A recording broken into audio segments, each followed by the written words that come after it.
শান্তিকতাৰ যাদুৰ দ্বাৰা ইয়াত আছে আমাৰ আগৰ সংখ্যা, মাজৰ সংখ্যা, পাছৰ সংখ্যা। ইয়াৰ সহায়ত আমি ছাত্ৰ ছাত্ৰীসকলক কোনটো মাজত আছে, কোনটো পাছৰ সংখ্যা, কোনটো আগৰ সংখ্যা। ইয়াৰ পাছতে আছে আমাৰ শতক। আমি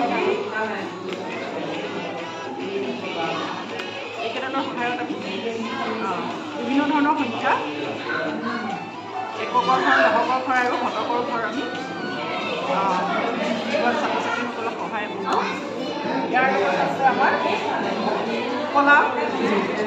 কলা যুগ, কৰিব যোনটো সংখ্যা আমি সেইটো নি মেলি ইয়াত নি ছাত্ৰ ছাত্ৰীসকলক কলা যুগৰ ধাৰণা দিব পাৰিম। লগতে আমি ইয়াত যিহেতু আমি ইয়াত টেপ ইউজ কৰিছোঁ, গতিকে আমি ছাত্ৰ ছাত্ৰীসকলক নিজেও কৰিবলৈ দিব পাৰিম। ইয়াৰ লগতে আছে আমাৰ ঘড়ী, সময়ৰ ব্যৱহাৰ কৰিছোঁ। ঘড়ী কেনেধৰণে চাব পাৰি, কেইটা বাজিছে, কিন্তু তেনেকুৱা ধৰণৰ বিষয়ে সাংঘিক জ্ঞান দিবৰ কাৰণে আমি এইটো ব্যৱহাৰ কৰোঁ।